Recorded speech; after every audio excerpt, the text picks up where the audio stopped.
A very good morning, Kenyans, from wherever you are, and welcome to Afriq 24-hour TV. Of course, this is our morning newspaper review. So if you're joining me for the first time and you've not subscribed to this channel, kindly do so. Go ahead, subscribe, and also join to become a member of this great Afriq family. So today, I know when you look at your newspapers, there's a lot in the newspapers. Of course, we will get you through the news that are making headlines. Maybe I can start with the standard. So if you look at the standard today, some of the news that they are putting there, I just want to take you through some of these news. If you find there, of course, this is the standard today, Tuesday, June 4th, 2024. And you can see Ruto Gachagua chief putting country in election mode. Of course, this is a story that we are going to get in page 10, how the tiff or the fight between Ruto and Gachagua is putting the country in election mode. And it is true. Right now, when you get to the country, you might think that people are going for elections maybe next week, because what is happening currently, the country is in an election mode. People are like they are campaigning, because when you see leaders going to different places, you'll find that you might think that it's a campaign season. People talking of the community or the regional unity and such kind of things. So that is what is happening. Of course, we're going to look at it in the next page.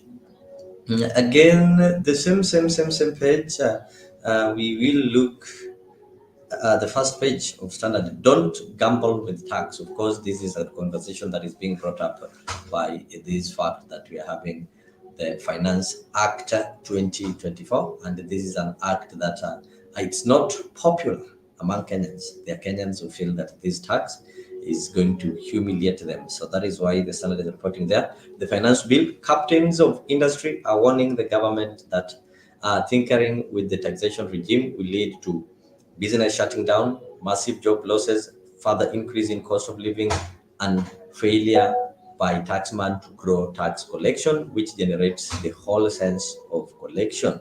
So there are some sentiments by Maxwell Okello, who is the CEO of American Chamber of Commerce. He said the proposed rate of 2.5, whilst borne in addition to the other taxes, fees, and levies applicable on motor vehicle, proves extremely punitive.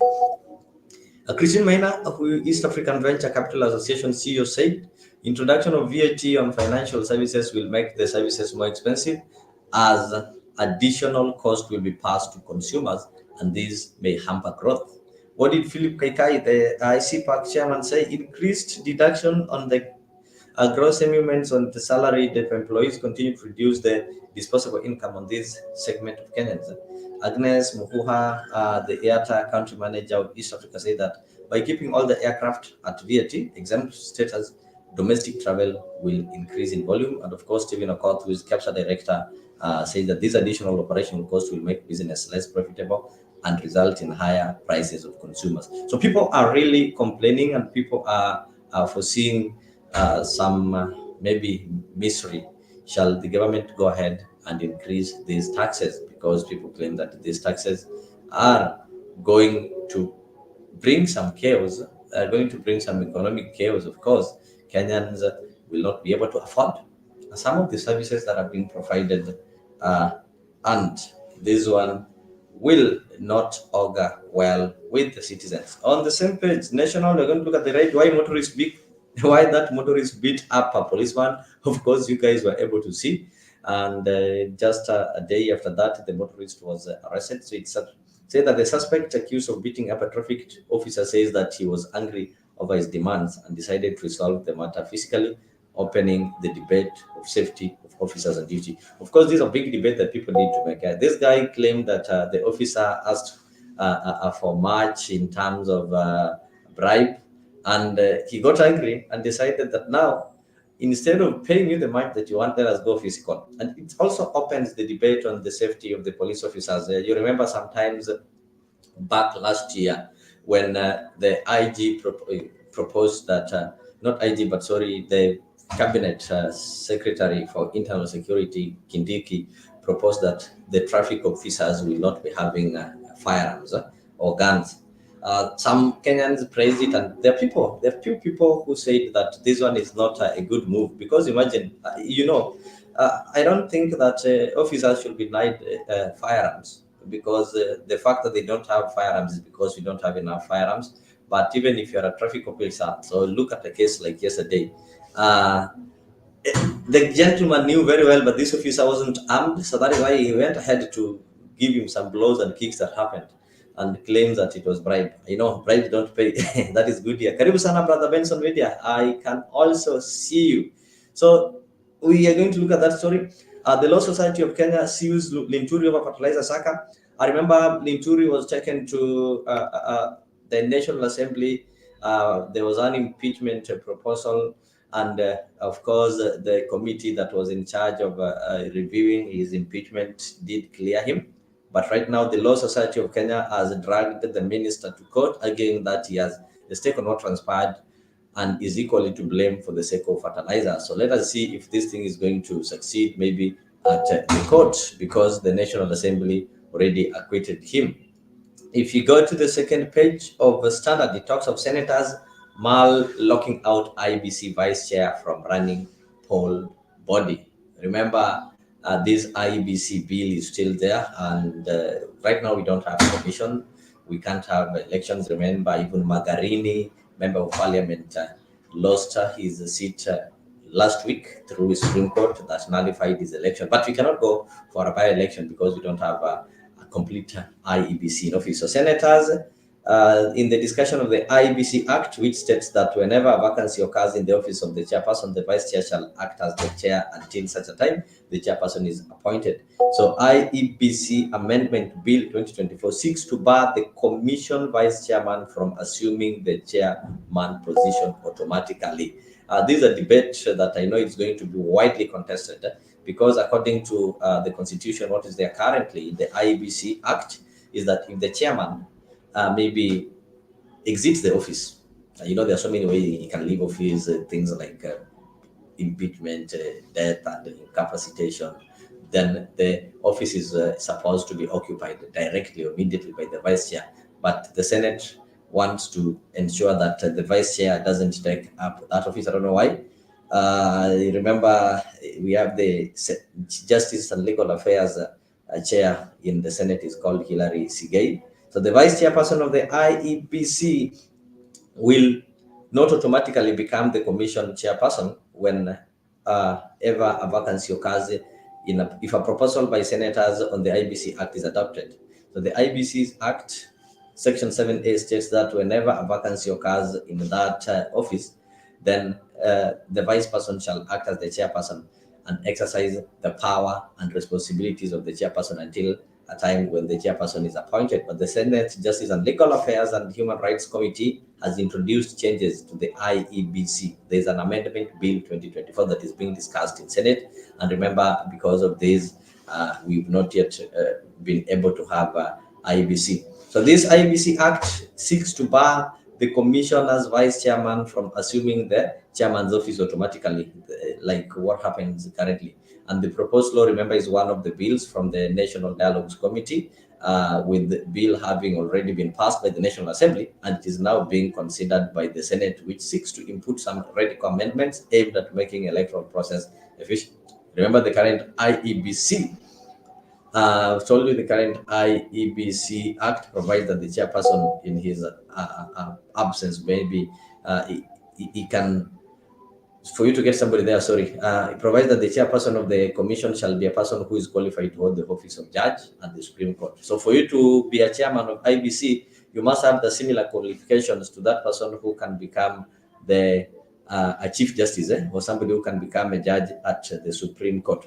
So there are vacancies now. These are the vacancies that are there. The National Dialogue Committee bill makes changes to the composition of the section panel of the IEBC commissioners, creating to recruit 9 commissioners. Remember, currently we normally have 7 commissioners. The NADCO proposed that they have 9.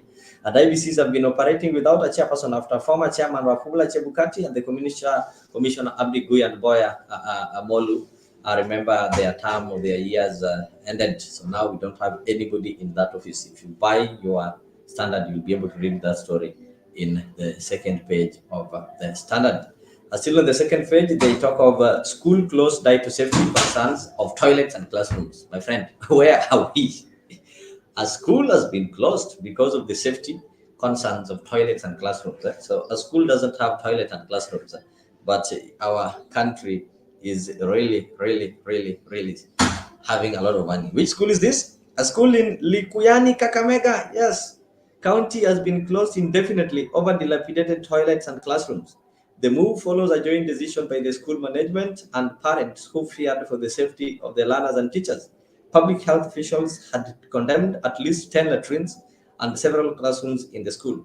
Roslyn Makoha, the school head, Roslyn Makoha, the school head teacher, told journalists that 1,000 pupils, including ECD learners, were sent home due to safety concerns in the school. My goodness. We are now closing schools. The reason being, we don't have toilets. We don't have classrooms. 1,000 plus children are being sent home, not because the teachers are not there, but because latrines, toilets. I don't know how much it costs to put out a toilet or a sanitary building in a school.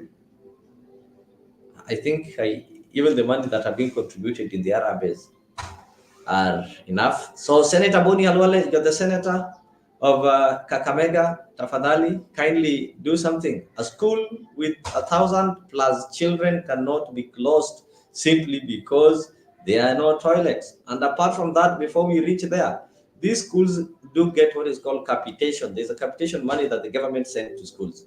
What does this money do? I think this money should be used in doing this kind of simple renovations. You don't need to wait for the CDF to come and build your classroom as the head teacher. I think the teacher should also be responsible unless the government doesn't remit this money.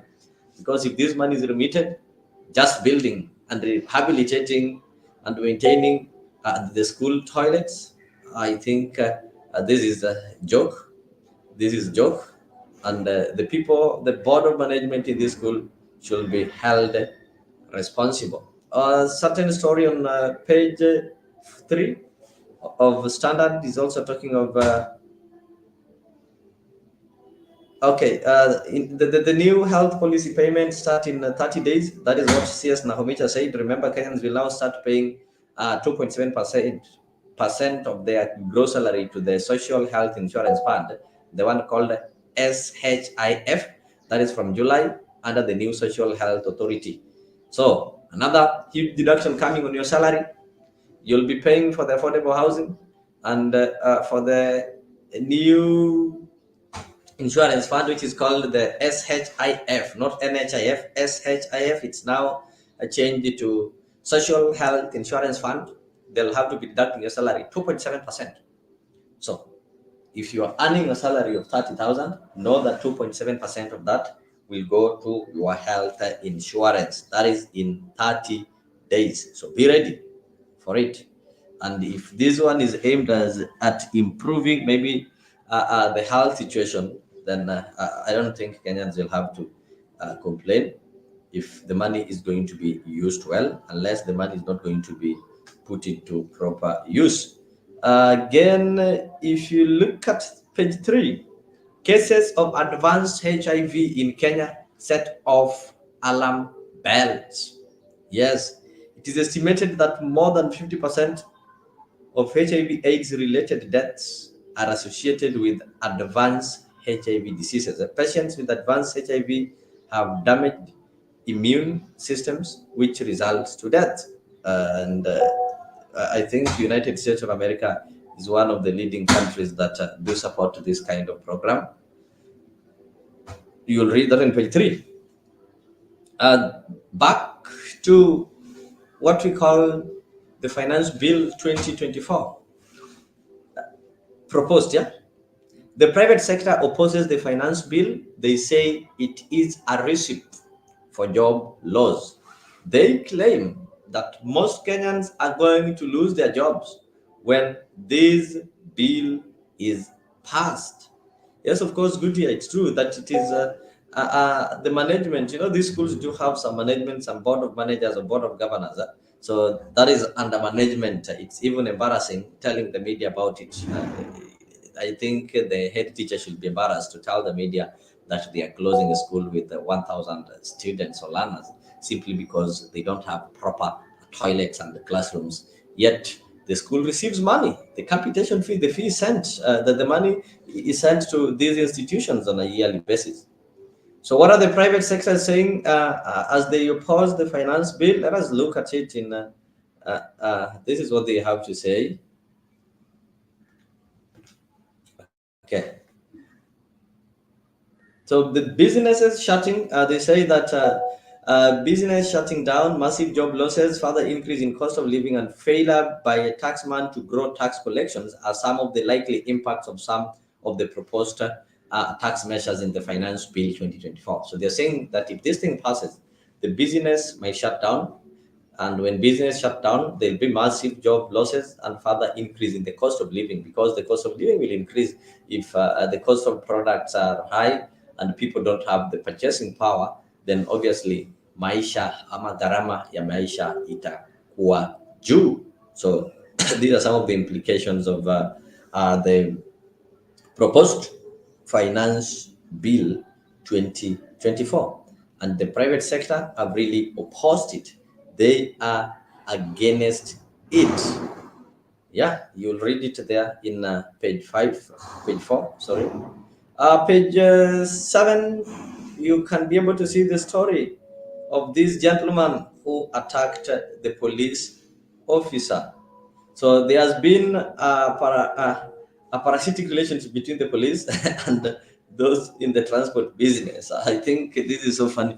There's been a relationship whereby those in public transport, they give some police kitu kidogo. When they get you on this highway, you have to part with something, of which if you don't have it, then you are likely to be threatened and taken to the cells and such kind of things.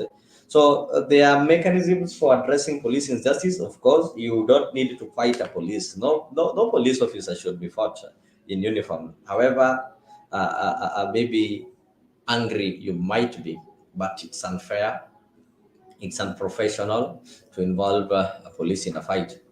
I don't think that was the right thing that this gentleman had to do. So we are told that in the digital age, where every moment can be captured and shared within seconds, there is a video showing a disturbing scene along Kamiti Road in Mirema, that is in Kasarania. Nairobi has ignited debate. The footage shows a confrontation between a motorist and a traffic police officer, and has renewed debate on the traffic regulations enforcement and the readiness of police to handle civilian confrontations. Of course, that police was lenient enough. If he had some firearms, maybe it would have been a different story. So the incident, which took place along Committee Road, has prompted a flurry of reactions from Kenyans online. Many are questioning the police response and their methods of handling such situations, as well as the motorist outburst. The video shows a 19-year-old Ian Joroge engaging in a physical interaction with a traffic officer at a scene that has raised concerns about the interaction between police officers and civilians on Kenyan roads.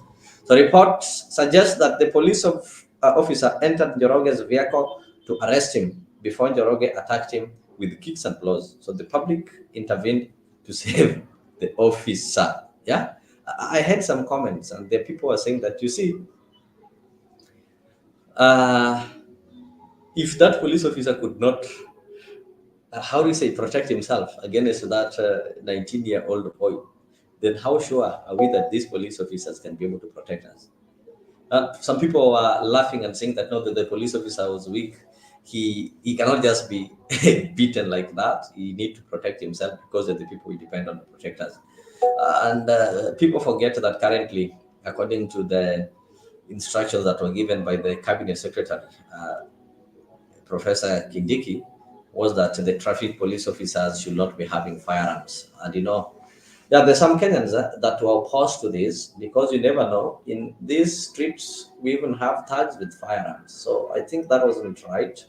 And when a citizen really know that this police officer is not having firearm, that is why you see they go rampant and they start kicking.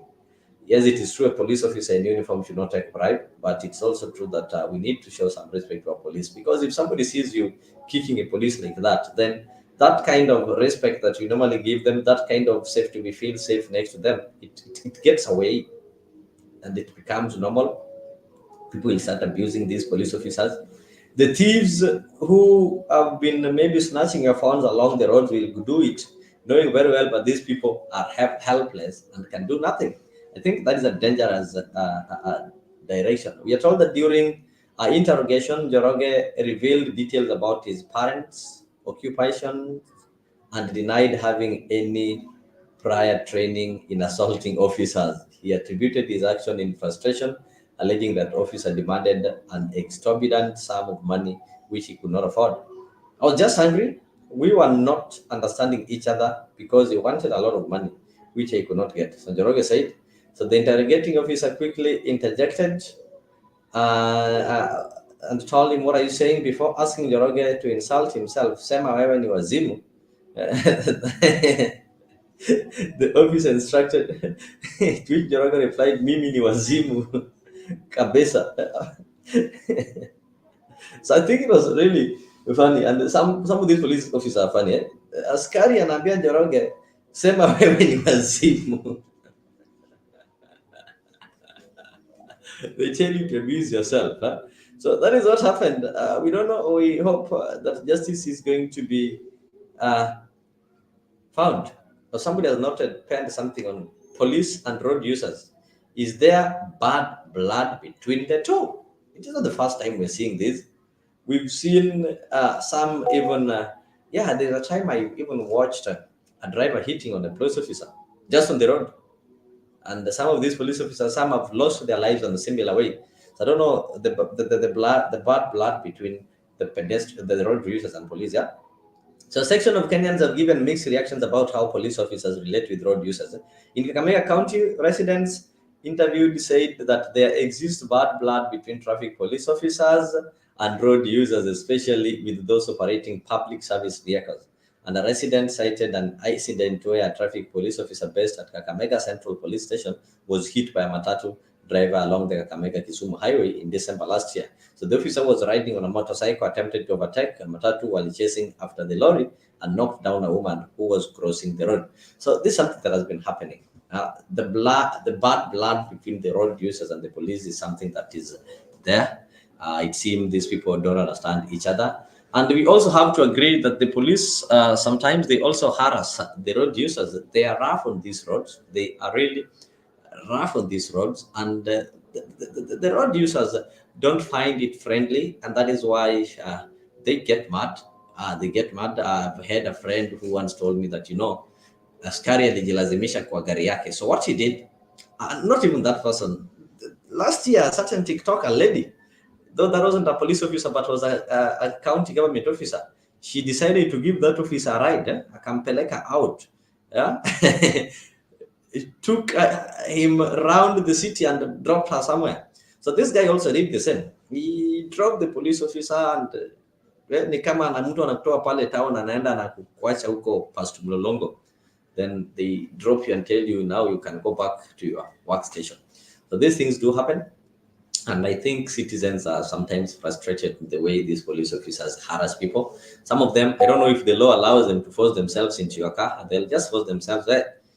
Your car. Sometimes you're boarding a matatu, you're seated at the front seat. The police officer will just force himself there. Wanakutoa, enda ukae pale nyuma. It's really bad. And I think our police also need to be a professional in this to avoid this kind of behavior. And this thing that has been happening is not good as a country. The police needs to be professional. Okay, the next page, that one is just advertising some meetings that are going to be held by the Equity Group meeting. So, okay.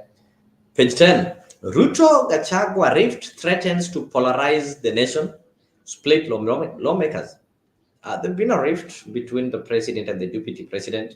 And currently, if you're a visitor, you come to Kenya, you might think that we are in an election. Of course, we're in election mood.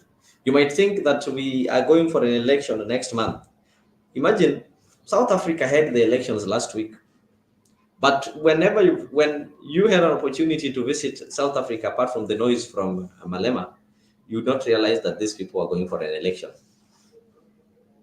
But when you come to Kenya, these election periods, we normally have some people normally on high moods. Like right now, if you come to Kenya, you listen to our politicians or you listen to our leaders, go to the worship centers, specifically churches. I don't see politics being played in mosque. Go to our churches, go to our funerals, go to our public rallies, go to our media station debates or interviews. You might think that we are going for an election in the next week. Leaders are calling for political community unity. Leaders are warning each other against visiting specific areas and such kind of thing. So this rift between the president and the deputy president is likely to polarize the country. It's put the country in an elections mood. People are now thinking of who they can follow and who they cannot follow. They are charting their political ways. So that is what is reported in Standard. How is this one happening? The president has disagreed with his deputy on whether MPs should traverse other constituencies, maintaining that they are free to move around the country. The deputy president the other day warned people like Oscar Sudi from moving from one county to another, dishing out money. But the president is saying, no, people are free. But these people are moving. They are moving there to look for political mileage. The deputy president feels that this kind of movement are undermining his status as a kingpin, as an elder. So he wants his tweet to be reduced. And the president feels that this kind of movement is advancing his politics. The deputy president had demanded that Kenya Kwanza Alliance lawmakers should shun political tourism. But the question that somebody will ask, how will these people shun political tourism? Yet the president himself did the same when he was a deputy president, and he really banked and invested in political tourism. And this is something that is believed to have steered him to presidency. So these other leaders in Kenya Kwanza, they're also having ambitions. They also want to become presidents of this country. Ndindi Nyoro want to become president one time. Oscar Sudi wants to become president of the Republic of Kenya sometime. Didymus Baraza also want to become president as Johnson Sakaja. So if they learn from their leader, William Ruto, that political tourism can reward you, then why do you have to stop them? I think that is why they get to disagree. So this is what is happening. As Ndungu Gachana report, the rift between President William Ruto and his deputy Rigathi Gachagua could put the country in an electioneering mood. Political experts have warned. While the head of state has remained silent over the growing tension, his decision to hit at his deputy for holding divergent opinion may ruin their political partnerships. Experts warn that Ruto and Gachagua's remarks will give factions aligned to either side further to go against each other. Already you can see there are lawmakers who are supporting the deputy president. There are lawmakers who are supporting the president. So in the Kenya Kwanza, we currently have two factions. If we are to relate what happened in Jubilee between 2019 to 2022, we had the Tanga Tanga and the Kieleweke. I don't know how they've named these ones. Previously, we had Tanga Tanga and Kieleweke, whereby Kieleweke were aligned to the president. Kieleweke was led by people like Ngujiri Wambugu. Sorry, he didn't manage to be elected again as the Nyeri town MP. It was led by one Sabina Chege. We had this person called Kanini Kega. And the route at some point, Waiguru was there before shifting or getting out. But now we're also having a similar thing. I don't know how they'll name it. sijui wengine watakuwa tourist. Kenyans talk about elections every day. That is good here. In their lives, it runs their blood, it runs in their bloodstreams. But come real elections, they don't vote in the right people. They don't vote in the right people, and even serving MPs are busy looking for next seat. That is true. One would expect that Kenyans who are much experienced in matters election will be at a position to elect better leaders, because politics is a cup of tea in every Kenyan home. That is true. And if you come to Kenya right now, you might think that we are going for elections next week, simply because the country is polarized. The country has been made to understand that there can be no life without politics. We end elections, we proceed with planning and campaigning for the next elections. But the reason why we are elected, we don't fulfill it. This is what is happening. Every MP is elected for his constituency. You have no business roaming around the country. If you think you can be elected at Kasese, wait for the electioneering period and look for votes there. What we don't want is political tourism. That is what the DP said on 26th when he visited, was in Gishu County, where he also claimed that a section of Rift Valley MPs with proximity to the president were interfering with Mount Kenya regional politics. Gachagua feels that MPs that are close to the president wameanza kupanga watu wa mlima. So he's telling them that no, msipange watu wa mlima. Wacha watu wa mlima wajipange wenyewe kwa wenyewe. Yeah, that is what is happening. That is what is happening. Let me just get you this. On Sunday, the president, while addressing faithful during a church service at Amutala Stadium in Bungoma County, contradicted his deputy, saying parliament was not a village, but a national house, and MPs can crisscross the country at their will. Like he supported Tanga. Yeah. Ruto also slammed Gachagua for remarks that he made in Nyandarua and Kiambu counties that he could foresee darkness ahead. If Mount Kenya region continues being divided and accused, some of plotting against the unity of the region. So you'll find that this one is contradicting the two. We are having a deputy president and a president who are not reading on the same page, and that is why experts say this thing is likely to polarize the nation and put us in a mood that we are not ready for. Of course, keep it here as we give you this kind of reviews.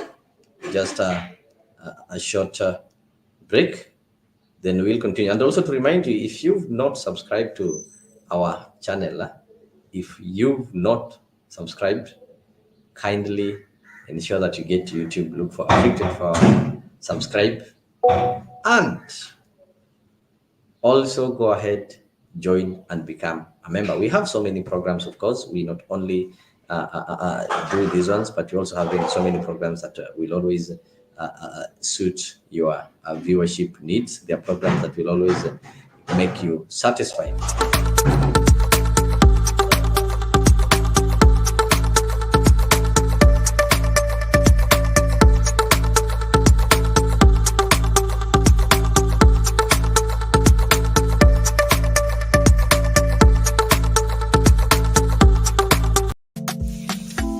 Join us every Friday from 8 p.m. to 9 p.m. for a captivating journey into the world of love, relationships, and romance, presented by the dynamic trio Maggie Knox, MC Jesse, and Annie Waweru, Bed of Roses.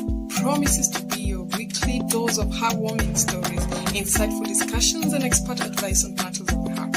Whether you're single, in a relationship, or simply love a good love story, this is the show for you. Don't miss out on the chance to unwind and indulge in the joys and challenges of love, all brought to you by our talented hosts.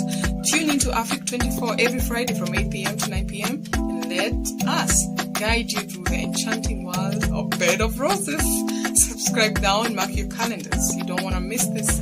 See you there.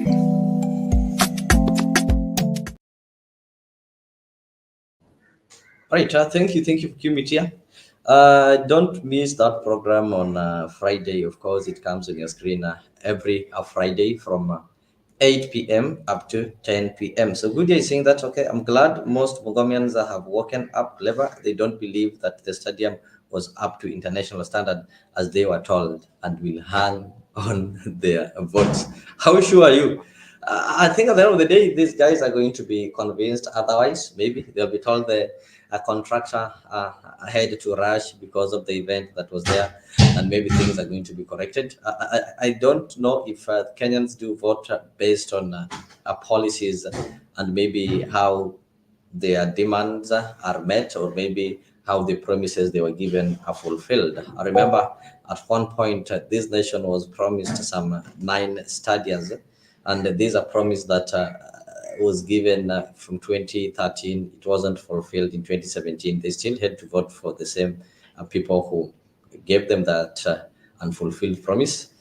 The same promise continued. They said that now instead of doing 9, I don't know, we are going to do more. It didn't happen. So good year. I don't know if that one is going to determine, but let us just wait and see if something good is going to come out of it. So right now, what we can do, we can just wait and see that which is going to happen. Let us proceed. I think in the next page, you can be able to see. Let me see if I can be able to zoom it.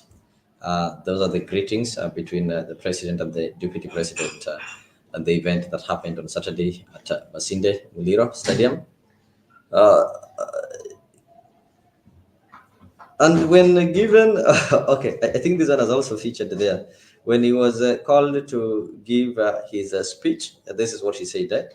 My work is to help the president lead Kenya, but as I assist him, it is my duty to be eyes open to safeguard the interest of our community so that they don't go wrong. And every time when you see me quiet, just know that things are not okay. And you know, when I realize things are not going on well, I will speak out. He said, at a music extravaganza in Nanyuki. Yeah, this music extravaganza was there. Oh, Pen, you're asking for the link. I think I'll share it shortly. I'll share the link shortly so that you can be able to join. Just look at the comment section there. I'll share with you.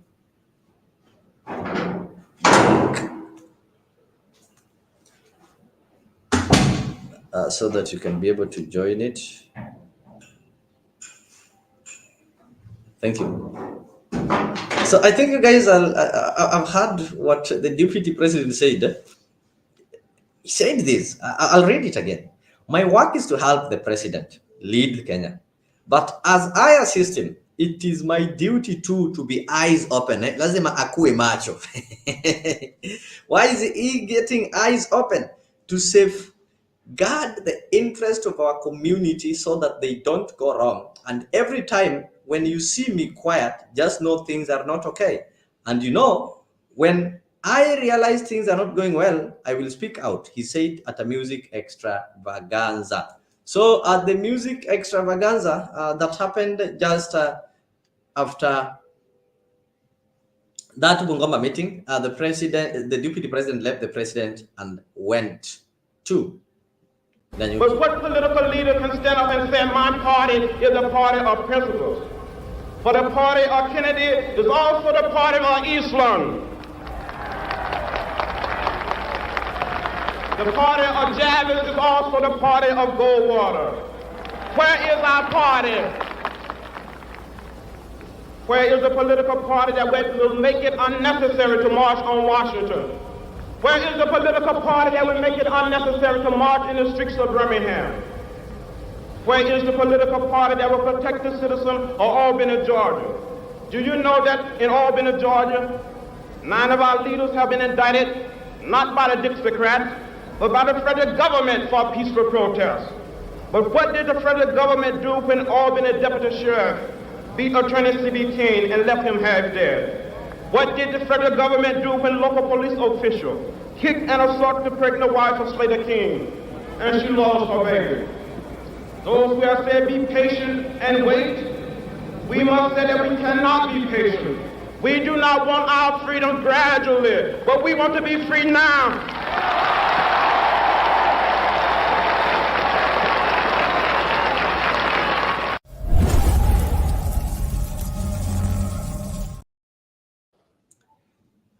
Yeah, thank you for keeping it here. I don't know what is happening in the mountain. Of course, already the deputy president have said that when he is quiet, like when the president visited United States of America, that time the deputy president was quiet. So already explained to you that when he's quiet, then some things are not right, some things are not right, some things are not going on well.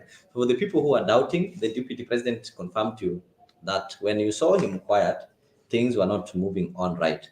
But when things get out of hand, what he will speak. On the same page, political analysts have warned that the two leaders' war of words will polarize the country. For example, the Jomo Kenyatta University of Agriculture and Technology Don Mwangi Ng'ang'a noted that Kenya Kwanza administration will not realize its manifesto thanks to the high-octane politics between the two leaders. Remember, these are people who are elected on a certain platform. They had their manifesto. They had so many things that they promised Kenyans. And the only way they can realize this is if they work together the way they were elected and they avoid some political tensions. They coordinate and ensure that, okay, everything is done well. Then through this, Kenyans will be able to realize that, okay, this Kenya Kwanza or the UDA bottoms-up economic model is working for their benefit. But when they have these kind of small squabbles between the president and the deputy president, they form groups of those people who support the president, the people who don't support the president, and such kind of things. I think they're going to waste a lot of time solving these issues or solving these mythical problems that doesn't concern us, instead of working for Kenyans. People should not underestimate Gachagua. He's a secret weapon. The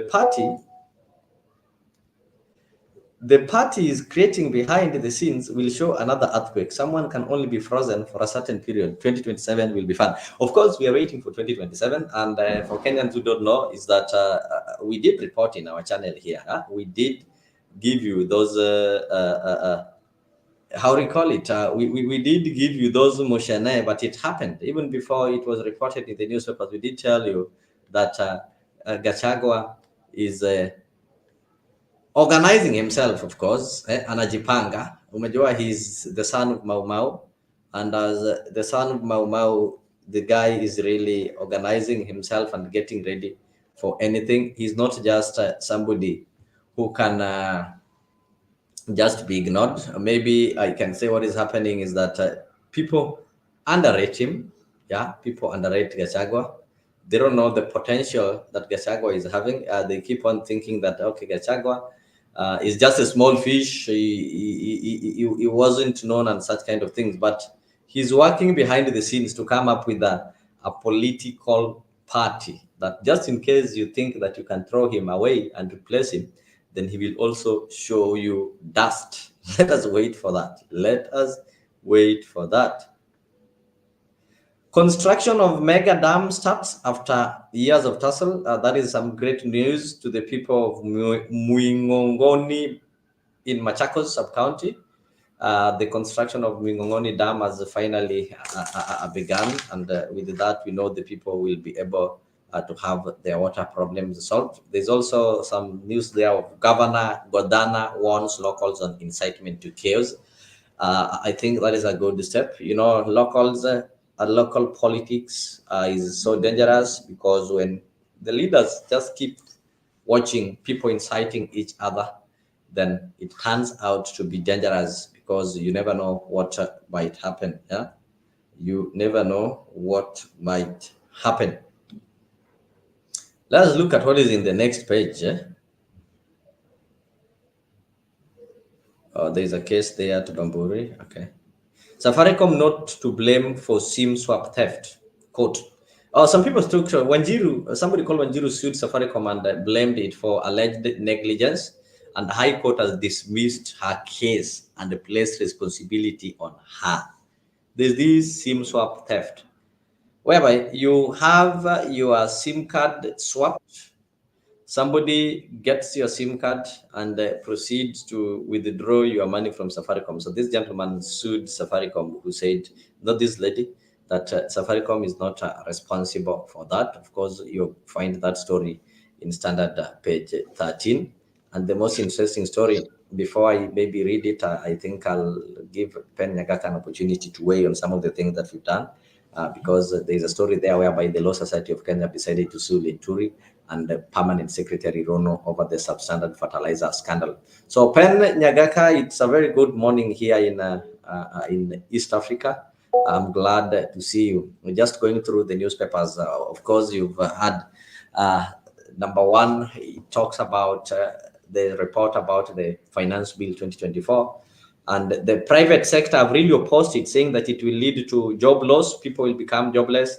And of course, the cost of living will also rise simply because people will not be able to afford the products whose prices are going to be increased. And all these kind of taxes, even the motor vehicle taxes, people will have to trickle it down to the consumers who are poor. The poor are the ones who are going to suffer most because they'll spread it down there. There's also issue of the president and the deputy president that is setting the country into the election mood. Remember, there were elections in South Africa, but nobody knew until they saw people going for elections and results have been announced. But in Kenya right now, we still have like 3 years to go for an election. But if you go to the funerals, go to the churches, go to any public gathering, you might think that the elections are there tomorrow. So, karibu sana. Thank you very much, Leo. And kwa show yako mi napenda sana wakati unasema unaenda politics, si siasa. Sasa utakuwa na sisi, hiyo ni mbaya, lakini at the same time you have to do what you have to do. Yeah. Ya kwanza hiyo ya finance bill, my friend, we have to calm down and sit down and realize that it is the argument the government is making vis-a-vis of us as any private argument that can be made out there. And the last thing is that whoever controls the parliament rules. In other words, the finance bill, whatever it comes through, will come through according to who's controlling the government. That's just as simple as that in as far as political democracy is concerned. Okay, anywhere in the world, anywhere, sio Kenya peke yake. Kenya mnasema ati Ruto has bought all the parliamentarians, so be it. Because in any society, for example, in the United States from 1952 to 1994, anything the Democrats wanted to do, they did it because they controlled the Senate and the House. Now, ukienda hapo control you, that anything that the other gentlemen are telling you, Rio, na najua una kwa ODM, is that they have to change the constitution. The constitution is written in such a way that two tribes can rule Kenya for a long time. None. And the other way around is possible. Lakini waja nikuambie ya mwisho, uliuliza two questions. Hiyo mwisho ni ya argument ya Ruto na nani huyu vice president yake. The argument has to be there. There's no opposition right now. So the opposition has to be within the government. What the deputy president believes in, what the president believes in, and then how do they get together? That's the question. Question ya mwisho ni how unaona huyu anaenda Korea anaachia huyu nini, but there is a debate. We can see it. You can see it. Anybody can see it. There's a debate going on. But that debate is going on because there's no opposition in Kenya, and the government that is ruling has to form the same opposition. Alafu iendelee. It just working within itself, and then whoever wins within themselves, kama ni KK, they're the shida kama president. So that's just that simple. Unaona? Hiyo ya mwisho, hiyo ya kwanza na ya mwisho, I think I've answered both of them. Na ukitaka kuniuliza any question you can ask me. Unasema that opposition is not there, so the opposition has to come from the government. What do you mean? Like what you saw in Jubilee last time. Yeah. In Kenyatta's time, you saw Kenyatta and Ruto opposing each other because there was no opposition. Yeah. There was a handshake. That's it. The opposition, the government 2013 to 2017, ambayo Raila was bringing out the Eurobond. Nani alichukua hiyo pesa? Nani alifanya hii? You point out what is going on wrong with the government. But when there is nobody pointing out, the government itself will fight with each other. I get you. So wewe uoni ni kama hii ni watu wameanza kujipanga for 2027? Yeah, all the above. Ben. Jabaya is all the above. Because the argument... You've heard what Gachagua said. Gachagua amesema. Yeah. Let me explain. The argument is within UDA, within KK. How they come up with the right answer, it's up to them. It's just completely out of them to them. Because huyu Gachagua anasema is supposed to one shilling $1. Ruto says he wants everybody to have the fair share. All those are arguments, but they are within UDA. They are within KK because there is no other opposition party out there. If you have any, you tell me, and you quote what they are saying to do for Kenyans. Who do we blame? Do we blame the Azimio side for failing to put the government on check? Leo, that's a question you can answer yourself. Yes, you have to blame whoever is more capable of doing the government in check and is not doing it. And that's Raila Odinga. That's you can also anybody that you put there, to some of us they check too. It's just fun. Like the person that will put this government in check and they explained it and it's like a government to himself, the Raila Odinga. And most of the people that really support him do not even want to hear you talk about where he has failed. But in this one, he has failed. Because there's a question that Goodyear is bringing. Goodyear is saying that this thing is not going well for Ruto, both home and away. So bring as a question, who is going to benefit at the end of this war between the Ruto side and the Gachagua side? Goodyear is saying this thing is not going well for Ruto, home and away. Previously said that, you see, we people are underrating Gachagua. Gachagua might be on ballot 2027, and people might get surprised because they didn't expect that Gachagua can do that.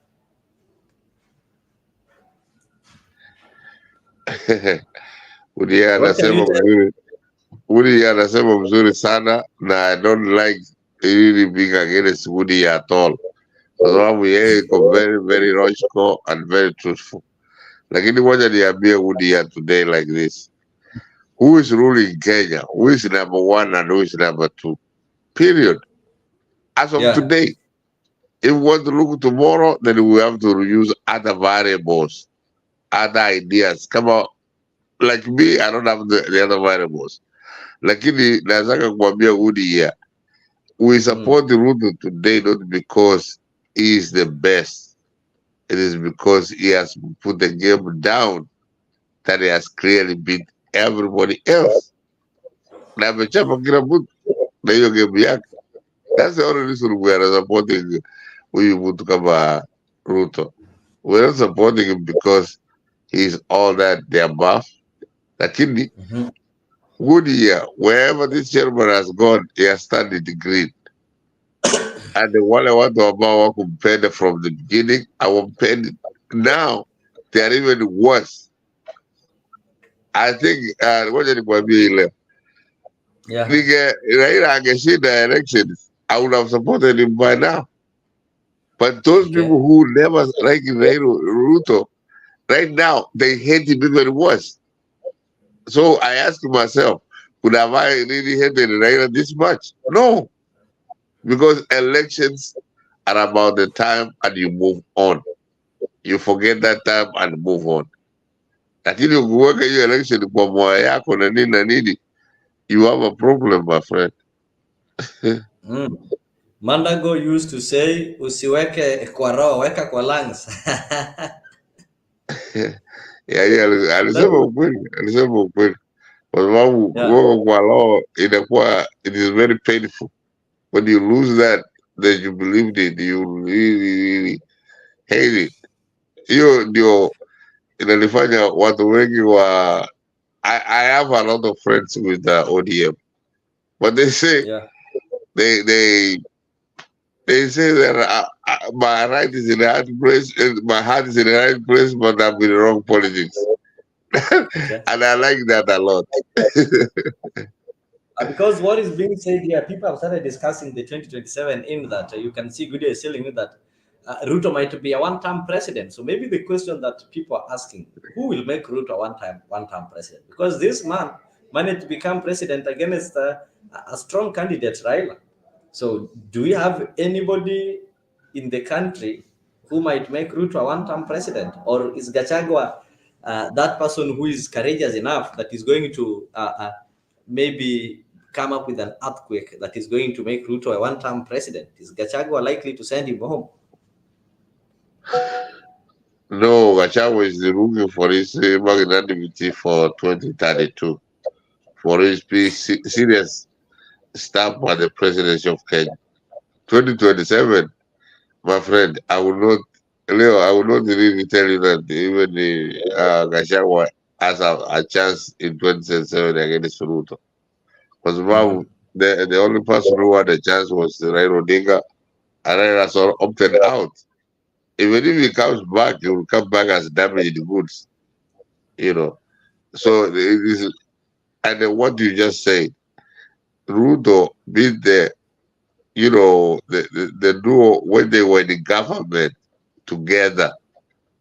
Yeah. Now they don't control the police. They don't have anybody. DCI. They don't have anybody. How can they beat this guy? Now what the Raila has seen is true. He's not going to go through all this nonsense because he has seen that Ruto will win 2027. Na Gachagua hiyo mnasema anaenda kwa party yake nini nini nini. You have to understand, Leo. The guy is preparing himself for 2032. When you guys have said, come on, Mjalu, we have said you don't want any Kikuyu anywhere close to that. And that's what this Gachagua is fighting for right now, as we speak, from when he Mhm. was talking in the Ugolif Tufare. He's already Yeah. fighting for himself in 2032. And if you guys don't understand that, then we let you talk. I get you. Gachagua is fighting for himself in 2020 for 2032. So the Standard is reporting that the Law Society sues Linturi and the PS Rono over substandard fertilizer scandal. And the Agriculture Cabinet here CS Mithika Linturi is not yet out of the woods over the substandard fertilizer saga. The CS was left off the hook by the Parliamentary Select Committee, which was formed to hear the motion filed by Bumula MP Jack Wamboka to have him out of office. But now, the Law Society of Kenya has dragged the minister to the court, arguing that he has a stake on what transpired and is to be blamed for the National Fertilizer Subsidy Program saga. And the LSK lawyer Okoth Ogola says that parliamentary process was a sham, as it never got to the bottom of who was to blame for the fake fertilizer scandal. So Gola argues that the select committee took Kenyans for a ride by making rulings when which that were meant to close the case without apportioning responsibility to the person who are culpable. So they've sued Lunturi, Agriculture Permanent Secretary Paul Rono, the Minister of Agriculture, the National Cereals Board, and the Kenya Bureau of Standards. And others in the case are KEL Chemicals, MEM Distributors Limited, Director of Public Prosecution, and the Director of Criminal Investigation. So do you think that Linturi is going to get his way in the court the same way he was lucky to find himself out of the hook in the parliament? Let me also welcome Obera. Obera is saying that jana nilitoroka. Jana sikutoroka, wacha tupatane leo. Yes, yes, it will. And very simple because the Law Society has joined hands with the opposition to attack Rinturi. So that's very simple. How did Rinturi win in the court? Because of the MPs of the ruling party UDA. And that's how he will win, because the counter argument is so poor and it's so naive that you have to follow the UDA, the ODM, and then the law side's argument, which is completely childish. So Rinturi will win. Rinturi will win this battle just the same way he won the other one when he was being impeached, because the Law Society has joined hands with the opposition party to attack Rinturi. So this group against this group, that's just as simple. But what you know, if historically, the Law Society of Kenya are always supposed to be standing with the Kenyans, the common mwananchi, and most of the time they always disagree with the government when they feel that the government is oppressing or doing something negative to the people. So it's always like it always opposes government. That is a fact. We rarely see a law society working together with government, and when that one happens, people say that that is the weakest law society of Kenya that we're having. They should always protect Kenyans. Leo, that's very good. That's a very good analysis. Man. Because what is happening? Let me finish. Yeah. Let me finish. You are a young person, and to have come up with this argument is one of the most wonderful things that I could adduce to at this time. But let me tell you something. The Law Society of when Moi was president, the Law Society where Charles Nyachai, Bob Wite, all these other characters were chairmen, is not the same thing, the Law Society of today. That Law Society did not agree with either the government or the opposition. They had to say what they had to say legally. Today, the Law Society is for ODM. ODM is Law Society, and Law Society is ODM. Period. So you cannot, after you give a very good analysis, the Law Society was always supporting the common person. All these other people, other you,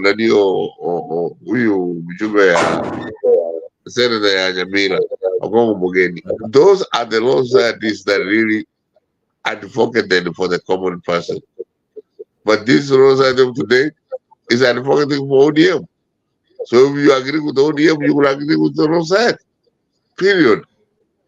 You too. But one would argue they agree with the opposition because they are maybe championing for the same thing. Then if the opposition is for the benefit of the people, then why would they not join them? Huh? Very simple. That opposition has never won. That opposition has never won any elections. A law society is supposed to be one of the most educated people of Kenyan society. Like when they form a party that has always lost, it's a joke. It makes themselves a joke. Mm-hmm. The Law Society, how can the Law Society agree with a party that has never won elections? Ata Kodiao, All those people who are in the court that are disagreed with the ODM are Law Society members. Then they refuse that. So how can the leaders of the Law Society accept the ODM who are completely and totally failures in Law Society argument in and of itself? Mhm. Hiyo kijana yangu ndio So, inanisumbua. so Nikama, you are trying to say, okay, Linturi is going to win, or maybe he's going to emerge victorious in this case. Is it because he is innocent or because this thing is sponsored by opposition? So is it going to be won on the politics side of it or on the facts? No. That's a question too late to ask right now. That's a question in itself is too late. Wacha nikwambie. The Tuli is going to win because of what argument they have made out there already. The Law Society is in the opposition period, and the opposition is against Lintuli. Guess what? Lintuli will win because the people in Lintuli's government are more than the opposition. Period. Simple as clear. You have to answer today. You don't have to wait until then. Because what the Law Society is advocating and what the opposition party is advocating is in the end the same. Mm-hmm. So you don't So have you're to. saying, I get you. I get you. Esther Mbate is telling us that Linturi should be in jail now if we had a working justice system. So she believes that if we had a working As a justice bad dream. As just simply a dream, my friend. How did Intuli system, get where he is? Who elected Intuli where he is? Part justice system, that's, oh, I don't want to use bad words. Like in a bad justice system, it is not a justice system that put Intuli where he is. Intuli ako mahali ako kwa sababu ya constitution ya Kenya na ile sheria tumetunga. And that's why Intuli has got there. Not this justice system. Justice system ni kitu kingine. All right, moving on up front. I think there's a letter that has been written there by Njahira Gitahi. I'll just go through it. It might be a long one, but I know Kenyans are interested in this. She's talking of the dark side of Kenya's new major non-NATO ally status. I think you people know what non-NATO mean. We are not. We are non-NATO ally, and this one is.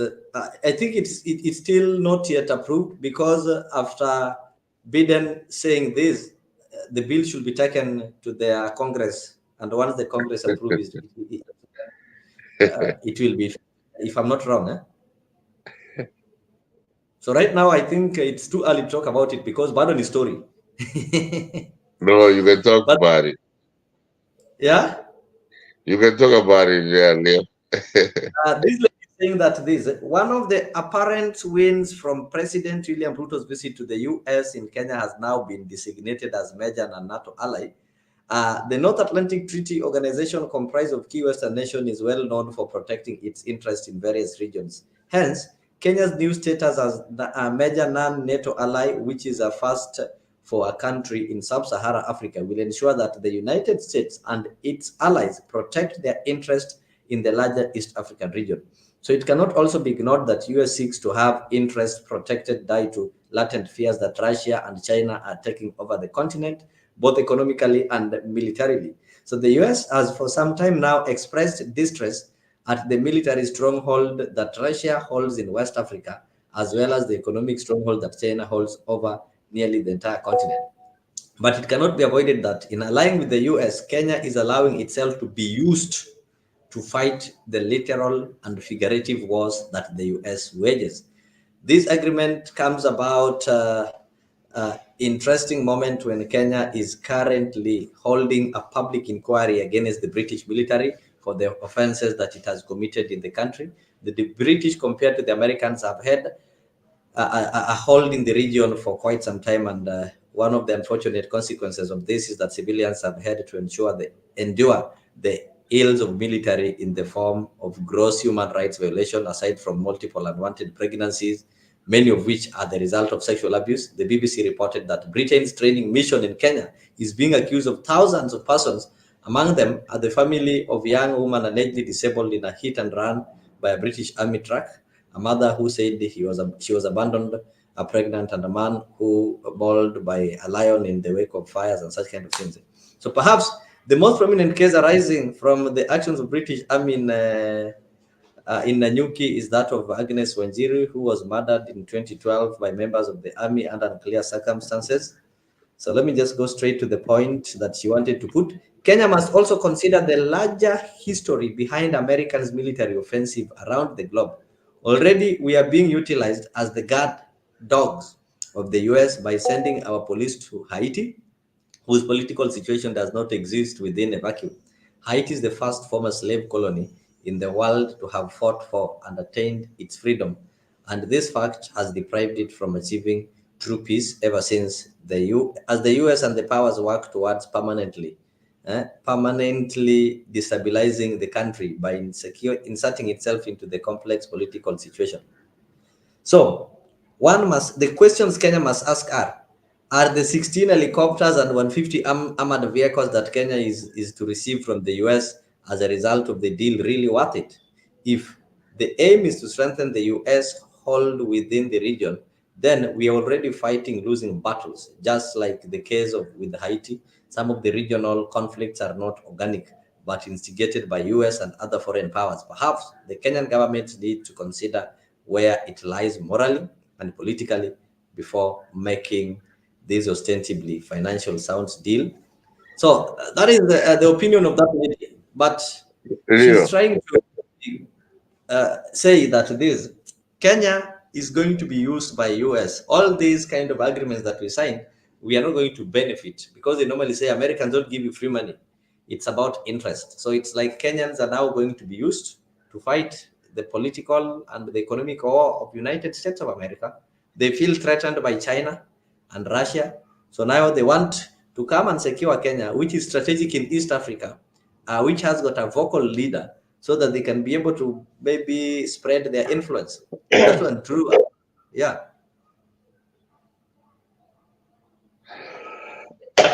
Leo, wacha nikuambie, Yeah. while what you have read is true to a large extent, but you have always focused on the negatives. Okay. For Kenya to achieve the NATO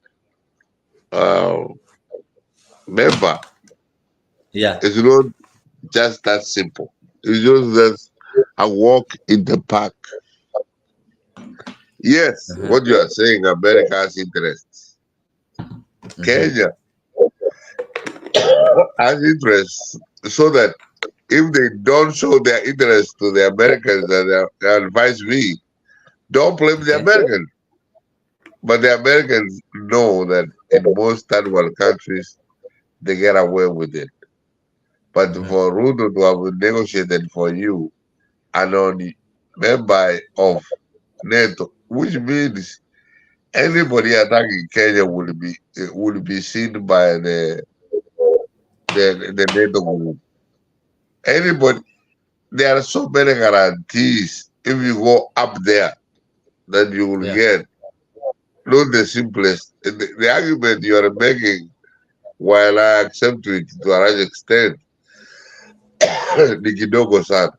But see what he has done to make Kenya a NATO and member of NATO. And at that level, what do they get? What the benefits ya Kenya? Yes. Kwenda kwa vita kama hii ya Haiti, Haiti are the first, yani walichukia wazungu. They kicked the French out long time ago, 300 years ago. Americans will not go to Haiti. Canadians will never go to Haiti.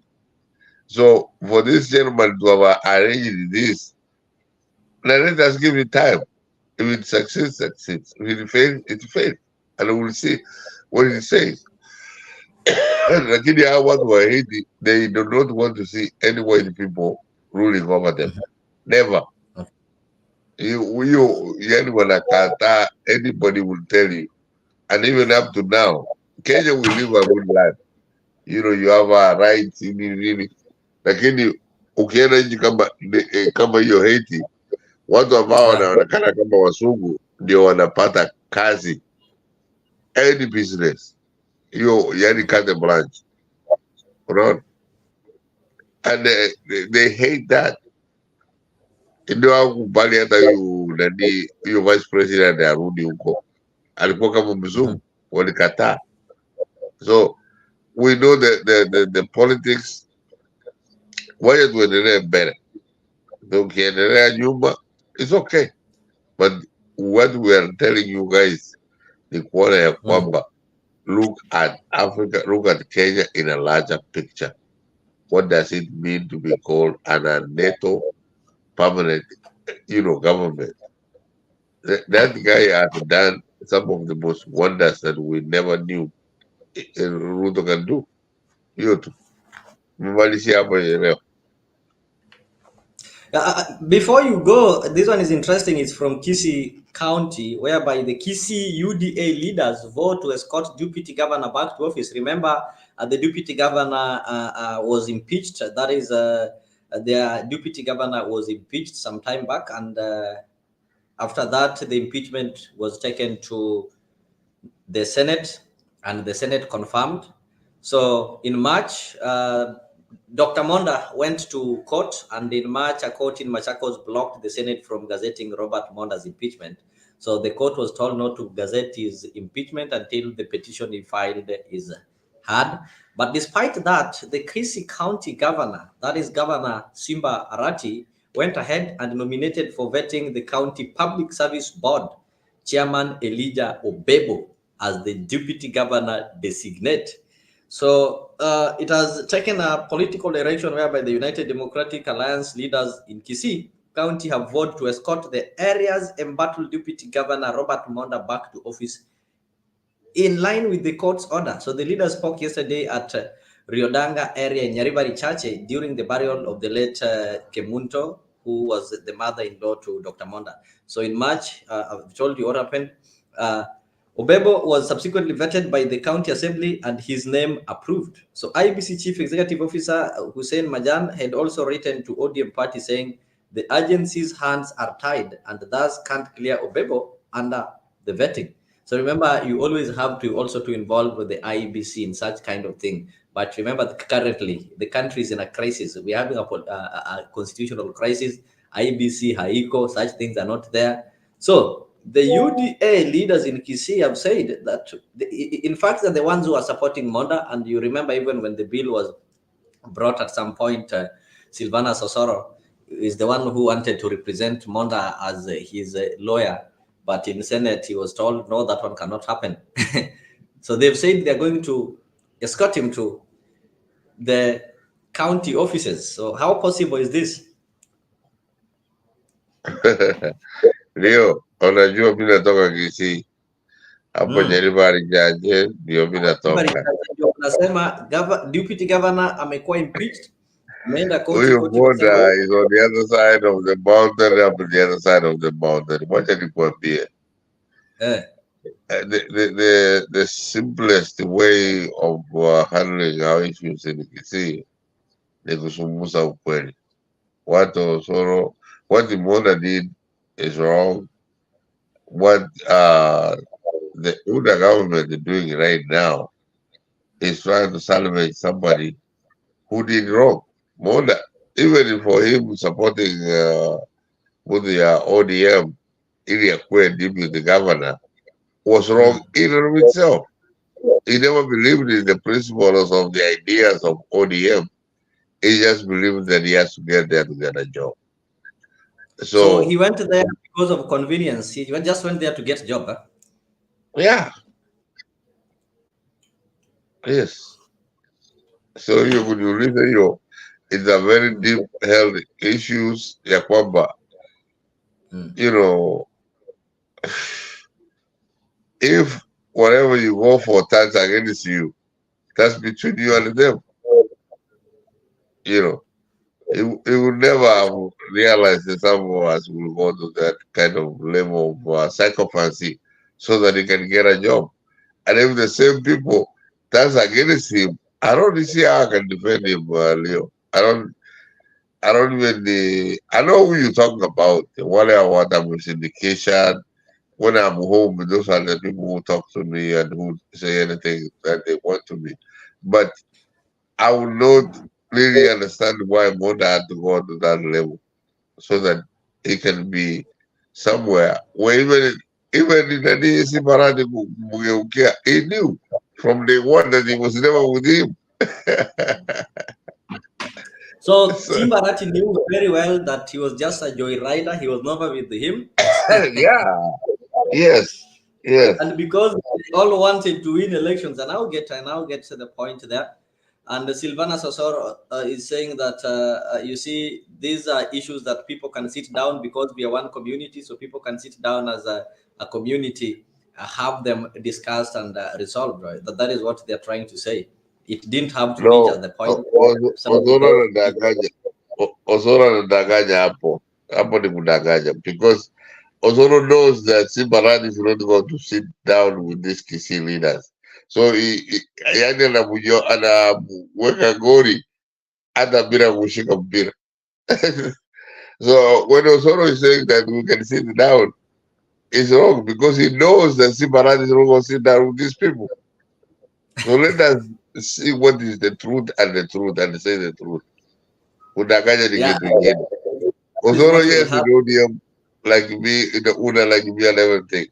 Like when he says that he challenged Dali Simba to sit down with these people, he knows Simbarani is not coming.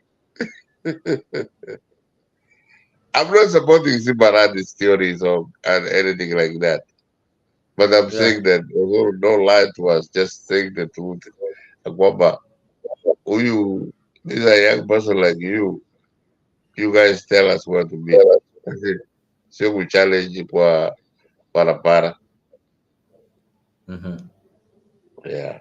I get you. I get you. So I think there in Kisi, it's still not yet over. I think the war is still there, and maybe they'll get better ways of solving it. Maybe if you just go through standard page 27 is also reporting the China US in Kenya. I think this is something that yes, there's a contest between the Chinese and US. So the China US contest in Kenya goes beyond SGR and big roads. So family business distributed. So it seems this war is not going to end today.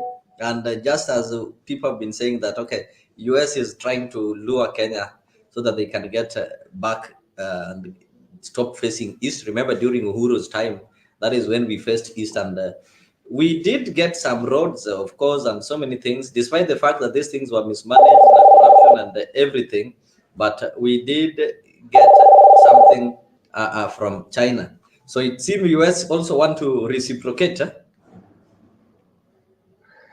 But I was Leo, told US, yeah, historia ya Kisii itaendelea, vita ya Kisii itaendelea, and let us be very very clear kwamba whoever is ruling the country today will win. But mm, vita ya Waamerika na wa Kenya na wa China, that's yeah, real. So this is what I just told you a minute ago. For you to figure out how this gentleman made Kenya to be one of the NATO, what they call it, non-NATO member or whatever, hiyo ni kuweka juu sana. And when China is fighting for Kenya for that uh, responsibility or understanding, you have to see yeah, what China is doing. There's nothing wrong. See, yeah, some of us believe very sincerely that if we have, okay, the Chinese are now building the railway from Naivasha all the way to Kampala, and they have yeah, negotiated a deal. And the America, in the Kenya, the Americans are giving us an NATO membership. You need to choose one. The Chinese are fighting for us the same thing. So who wins? We at the end win if we know what we are asking. Kama hatujui ile tunauliza, we lose. So if the Chinese are fighting for us, the Americans are fighting for us, who wins? It's you. If you have enough, ubongo. And then when I saw Nani Obama with Ruto, then I knew we are in the right place. We're going in the right direction. Because Obama is one of the smartest dudes in the world. So to America. He's smart. Now Obama, where does his father come from? So you can see that. Yeah. You know. Goodyear is saying that Kenya has been destroyed, even though I didn't admire Uhuru's ways. We need to fix it for him to come back. I don't know what he means. You get it? Huh? You read that comment, right? That Kenya has been destroyed, even though I didn't admire Uhuru's way. We need to fix it for him to come back. I don't know which coming back he means. Rio, Rio. Yeah, yeah, Wacha niambie Woody, mi nampenda sana, najua mi nampenda, lakini hiyo anasema ni mbaya sana because yeah. Kenyatta ruined Kenya. Kenyatta was a drug. Kenyatta even asking him, what can he do about the corruption? Hata huyu siku hizi mnaonaga vitu vingine inaenda kwa koti. Yule alikuwa minister for finance anaenda kotini nini. Yeah. Ule alikuwa minister for tourism bado yako na case kotini. Those are some of the things that we can see. Lakini huyu kusema ati we can never, we miss Kenyatta, my friend. Kenyatta alichukua pesa na mama yake wakaweka Panama. Alikuwa Amerika wakati aliulizwa hiyo swali, akasema akifika Kenya atawaeleza. He has never explained that money. It's like 300 billion Kenya shillings. All those things we can see that Kenyatta was na Kenyatta as a life ya kufanya Kenya iwe mzuri ni kukopa pesa nyingi. He borrowed more money to cushion Wanasema our kukopa sio economy. baya, lakini matumizi, kama tumekopa na tumetumia vizuri, basi hamna shida. So shida ni tukope alafu tukose kutumia vizuri. Yeah. I don't have an argument with that. That's true. So thank Lakini you. ule Kenyatta alikuwa na kopa ile mbaya. There's a bad borrowing to begin with. You don't just borrow, it's bad. Hiyo Kenyatta alikuwa na kopa ile mbaya. Anakopa kila mahali. He didn't care. It was bad borrowing and he didn't care. As we finish, okay, tuseme kama huyu Ruto bila amekopa implemented institutes inaitwa World Bank na IMF, na hizo zinakupatia pesa ndio zitafanya kazi yao. Their control, they have to control you. They'll now micromanage you. Not the way Ruto asking for that money. Not that way at all. Eli is saying this, that good morning. The only way Kenya can restore its place is to directly trade with other African countries. The non-traditional continental trade. Imagine someone like Ndagote of Nigeria investing in Kenya. I think this one makes sense. Kenya can really be great. We are having billionaires, multi-billionaires in Africa. What if we think of maybe trading with these other African countries? Africa is rich, of course. The only problem that is there is that Africa don't trade with itself. We like trading with the East and West to an extent that we don't feel comfortable trading with our fellow Africans. We don't trust each other. Remember, we had some differences with Tanzania and Uganda using our pipeline and such kind of things. So do you think that we can, to promote this African trade, we can get a situation whereby Kenya trades with other African countries? Eli is giving you an example of Dagote, of course, Dagote and other billionaire Africans like Mohammed Ibrahim forming infrastructure investment. These things can happen. Look at how Dubai rose to where it is today. They didn't go for this kind of loans, but we have rich individuals. But the problem with Africans again is when you become a billionaire today, you will move, you go invest in Dubai instead of investing in Kenya. How many Kenyans have invested abroad? But you have called on Dangote. How did the Nigerians invest in all African countries? Mhm. So it depends on who you see as your hero. It depends on who you follow through. Yes, there are those who will go invest in Dubai and England. If you follow Kenyatta's money, what is invested in England is billions, not even the shillings. Not. So it depends. Yes, we understand. But if Africans invest in Africa, we'll be very, very far. What we have done is invested our money outside Africa. And that's what is So if we costing us. invest in Africa, then I think we don't need to go and borrow this kind of loans that you're borrowing and this kind of things. You know, the Chinese will give you expensive loans, and at the end of the day, if you do calculation, this money will still get back to the economy because they will supply the materials they are going to use to an extent of even coming with the casual laborers to come and implement these projects. I think that one is an insult to us. Americans will never give you free money. They will want to use you to fight their wars. Like right now, they are going to use Kenyans to fight their wars. You saw is already there. These Chinese and US are doing their Cold War in Kenya, and of course that is true. We've even seen it in the paper here. There is a war between Chinese and United States of Rio, America. Rio, There's some Rio, political and wars. Rio, Yeah. Rio. That's very true what you are saying. But what is your war? If you don't have a war and you're inviting these people, then you are loser. Let Hold me on. ask you, Nyaga. US is giving us 15 helicopters and someone 50 armored vehicles. Do we really need them? Are we at war with anybody? Why do we need those things? What did you ask for them? Instead of building for us tarmac roads, No, no, no. Why did you ask for them? Answer that question they're giving first. us armored vehicles. For what purpose? You are the one Are who we for? asking for them. Sorry? So, in other words, they are giving us these armored vehicles and these helicopters to use in fighting their wars. Like, ninakupatia gari langu, uende uniletee nayo mogoka pale Meru. It is not helping me. Why do they But give us those? Leo, brother, you listen. You are the person who asking for them. You know, the Americans just gave you the offer. You asked them, they gave it to you. Why? What did you ask for them if you don't need it?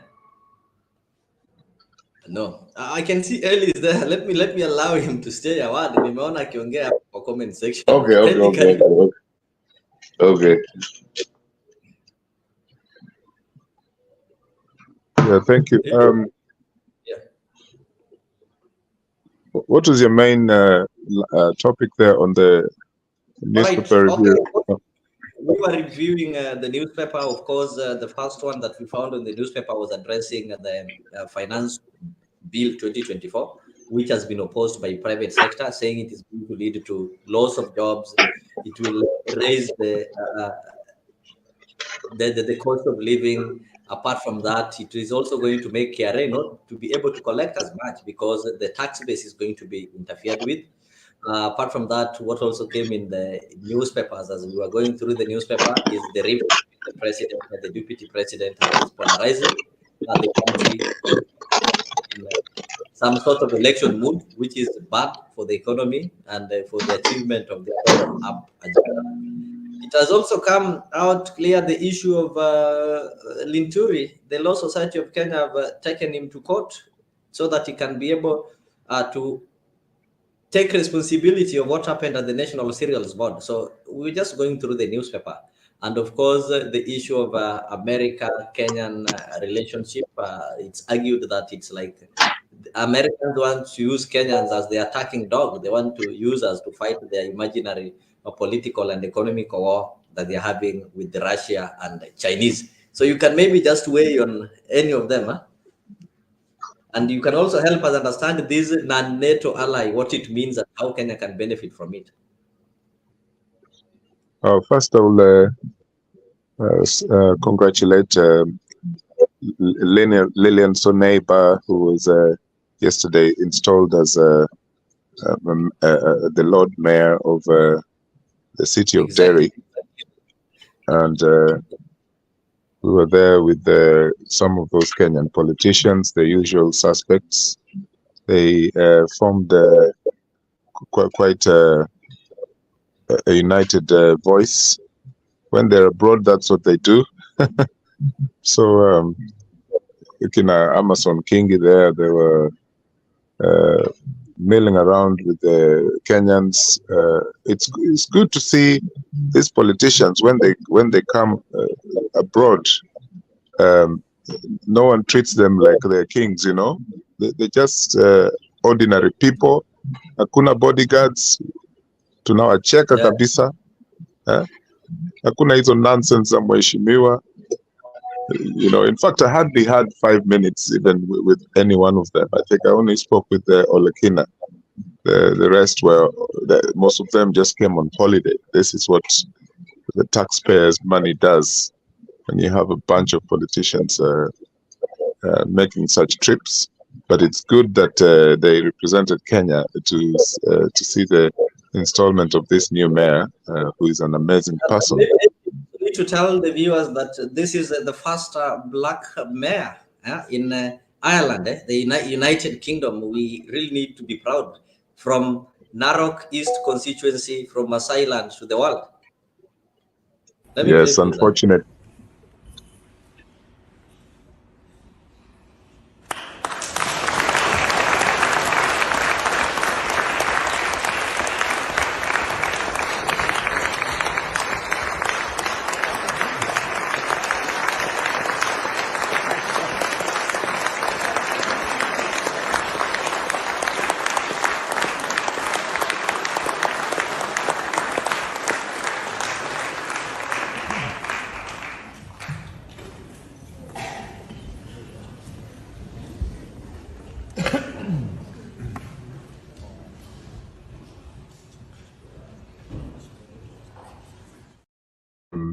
Profiling of her. There's an opposition against her, her installation as mayor, because some people feel that she was not selected in the traditional format that this particular party SDLP does. I am also a member of SDLP. In fact, I stood in elections with SDLP. It's one of the two main parties that brought peace to Northern Ireland in 1998 and continues to do so. But now we are in the opposition, in the politics of here. So she's done an amazing job just within, she only came here in 2010 and she's already, yes, 2010. Yeah. Go on. You wanted to ask a question. Now I'm saying she came in 2010, so within 14 years, she's done an amazing job. But in Kenya, you have an MP who served for 30 years, but still you can't be able to recognize their efforts. Yes, that's why I'm saying that some people have, made comments about, how aggressive she is. I think she's an amazing technocrat. She knows how to make results. She manages things well. She would sit down and do a grant application to the wee hours of the morning. She's known for that. And when she phones you, she could talk to you for 2 hours, no problem, on the phone, just to make sure that she wants to pass the message clearly. She tells you broadly what she's planning to do the next week or the week after, in terms of how this can, better the lives of people. in the town and things like that. You know, so Lillian is a sister to Ledama Olekina, who was there yesterday as well. And if you think Ledama is is aggressive, you need to meet Lillian, because she's 5 or 10 times over. She makes Ledama Olekina look like a school play, in terms of demanding for change. But anyway, so the thing you were discussing, and I'll send you some more information about this trip of Kenyan politicians. Maybe in the evening show or something like that, we'll talk. But All right. this thing about China and the US, the Cold War that started way back in the 1960s. I mean, these guys have been planting their seeds in Africa for a very long time, since the 1960s, both China and the US.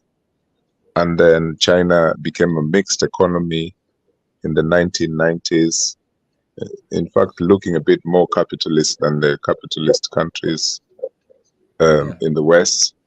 But what I was saying in the comment section there, that it's quite dangerous if we continue to rely on the international efforts of China and the US putting their fights in Africa or East Africa. Why can't these powerful individuals like Dangote be given like some kind of tax relief or tax holidays in our countries? Because these people, when they invest, Leo, jobs will just open up in different countries. I am talking about, we know that, for example, the Kenyatta family are billionaires. They're investing in other countries and they have got their money banked elsewhere. These guys who are billionaires, for whatever reason, how they achieved that money and success, they should be allowed to invest in different African countries with a sort of, like a tax holiday in investment, so that the demands that we make about taxation does not prevent them from investing in those countries. You know that Dangote, for example, has tried several times to invest in Kenya, and the corruption in Kenya prevented him to do so. He tried it during Kibaki's time, during Uhuru Kenyatta's time. Then he ended up going to Ethiopia and opened his his cement factories there. So jobs have been created in Ethiopia, and he's doing the same thing in the likes of Rwanda, and most of West Africa. Dangote is not a totally innocent person. In terms of how he achieved his income. But if this income can be trickled down to help others. Yes, because even when this government that Leo, that I don't recognize, but I would like to talk about it, of Ruto, when they came into power, one of the things that his central policy, I would say, was to to give an amnesty to criminals, especially people who have been accused of siphoning money out of the country, or corruption cases of the likes of Gachagua.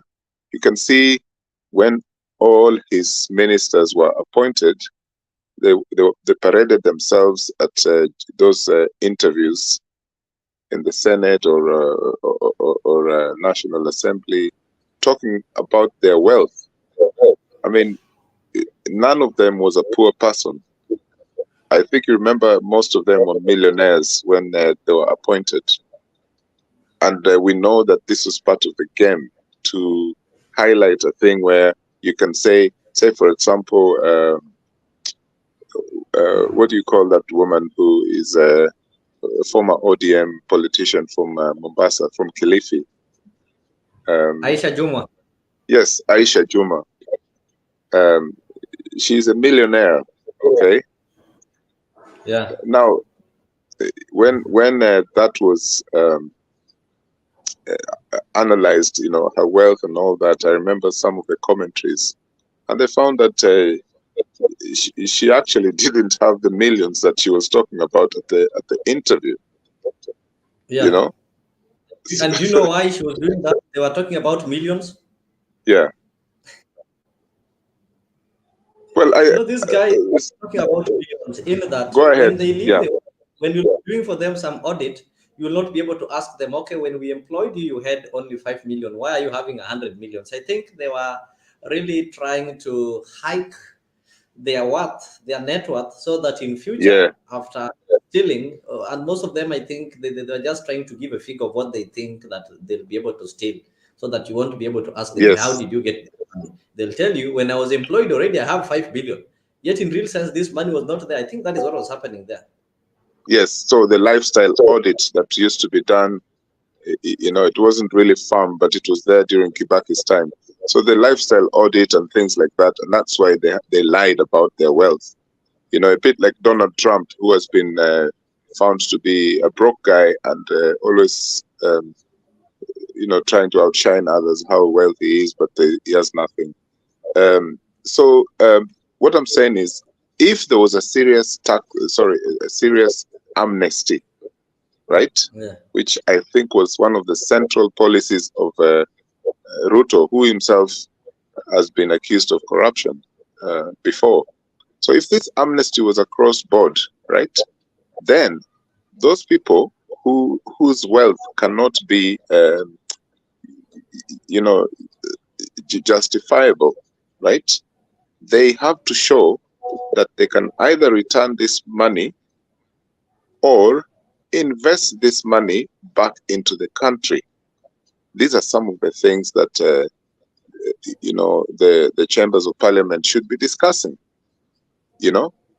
So those such things can prevent further taking of loans by Kenya from other countries. So what I'm saying is, yes, this was to me one of the unwritten policies of UDA to mobilize, to make an effort of doing an amnesty towards the corrupt people, but they did not do it. There's no result, because we still don't know what, for example, Gachagua has done with the money that he was accused of stealing from the government. We still don't know what Uhuru Kenyatta's family would have done with the money they were accused of stealing from the government, or the taxes that they were not paying for many years. So there just needs to be a strong change of culture about these issues, and then you can find that maybe, plus this point I made about the billionaires like Dangote, to be welcomed and not to be overtaxed when they're starting to invest in our country. There is so many other unusual ways we can manage the system that's called Kenya, but over relying on China and the US and making Kenya the playing field, no. Those are just old politics, of international politics of the Cold War, which we should run away from. And that's why, for example, Leo, I am stunned positively, actually, by the actions of those young leaders in West Africa, starting from Senegal, Burkina Faso, Guinea. There's a trend that is being set there, despite the fact that most of them are military leaders, but they're saying bye-bye to France and things like that. They're saying things that leaders in East Africa will never say, And my final message is to Penny Nyagaka, if he's still around. When people... He's on the background getting you, so you can just leave him the message there. Yes, this issue about being a NATO ally, and Penny Nyagaka. Penny Nyagaka, Kenya borders Somalia. Okay, so you wonder how the interests of Kenya in Somalia, especially in terms of defense, from Al Shabaab and other radical groups, and the issue of Kenya being too close to the United States, which is what is happening, and the pretend NATO ally. This is a very, very explosive item to the stability of our country. I'm not even joking about it, because what you're saying is the countries that have a big problem with the US have a neighbor who is ready to bring in the US even more with stealth, and talk about things like NATO. I think is a sad, scenario that we should not. That's one of the things I liked about Moi. That man was a dictator, but the way he played his international diplomacy was it was quiet. You never, you knew that he was on this or that side, but it was not too direct the way Kenya is trying to do, and pretending that we'll move forward. We're not east, we're not west, but we'll move forward. That's nonsense, because you have to either be on this side or that side, or you form this kind of block. What I'm talking about, African politics and African international diplomacy, where we support each other, and forget about the east and west. I'm not saying, finally, that we are supposed to not trade or not work with the east or west, but to the extent where the Americans are saying that Kenya should be some kind of NATO ally thing is a very, very dangerous situation. And Exactly. I think that was something they're experimenting, because Russia has set its foot in West Africa. Thank you. And they are training their soldiers and such kind of things. So they're having their military bases over there. Yes, and of course Kenya has been a home ground of the British military for the longest time. I mean, that's one of the post-colonial written agreements that the British forces in central Kenya cannot be removed. I remember during Uhuru's time there was an incident which almost lasted 1 week, where the British forces were prevented from, getting into Kenya. The visa, the work visa. So they were frustrated at the JKIA for a couple of days. I think there was something that the Kenyan government wanted the British government to do in terms of international diplomacy, and it was for the first time that Kenya questioned why should the British Army be in Kenya, but that didn't last long, because the Kenyan government earns a lot of money from the presence of the British Army in central Kenya. Yeah, so there are all these dynamics. I get you. Pen is back. I think he've come to respond to you. Pen.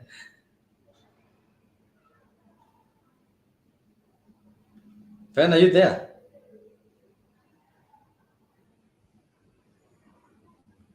Mr. Nyagaka, if you can maybe hear me, I can see you're back there. Yeah.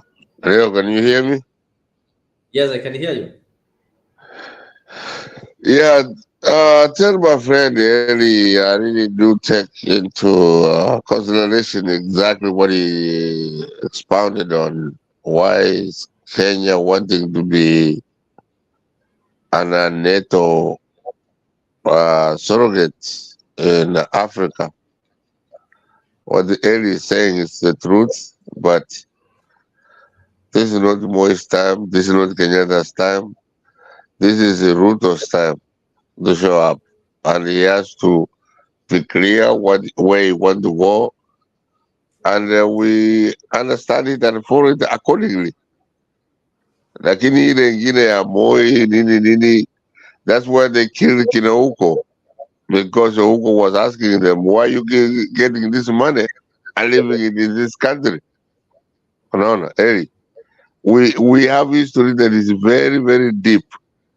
Now, to agree with what Ruto is doing is not very cheap. It has to be thought out. What the Uko was asking Moi and all the surroundings of Moi was exactly what we're asking today. Why don't we go and form na member of OAU na kijana yetu ambaye anaitwa Obama is the one who leads those. All those people are scared of Obama, you know? So that if we don't use this with anybody being in the power, if we don't use Obama, then we are losing accordingly. Even if Raila was the one who was leading, please bring Obama closer so that we can form a unity of where this country can go forward and never be challenged by anybody. Now you Ruto, when I saw him with Obama, then I was sold with the whole idea. Hii kuwa neto any you know, hata ili anajua hiyo kitu, sio mimi. Why are they giving him all these accolades? Why are they giving him all these powers? Why? Hiyo ndio ili anauliza. Nakuambia hili namna hii. It is our time. It is in due time. That's it. Ngoja nimalizie hapo leo. Kwa show yako mimi Thank, nakuja. Sitaki ukae peke yako. Hapo mimi nakuja sana. yeah, Lakini guys. Eddie mwambie we have to do what we have to do right now, and this is our time. Thank you. Thank you so much, guys. And even as we wind up, maybe just the other day we were having some blood appeal for this lady. I think you all know her, Fire Mama Jambi. It's sad that she lost her life, so we say rest in peace to her, and pray for the family during these trying moments. So for those people who've been listening to her programs, you know Fire Mama. She's called Jambi Koikai. So she finally passed. So we simply sympathize with the family as we say, rest in peace. So, guys, just a big thank you for having joined and weigh on what is happening in our country. Wacha tukutaneni jioni when we'll be having our live political talk show. So, from this end, I don't have much to say, but to say thank you, thank you, thank you, thank you so much.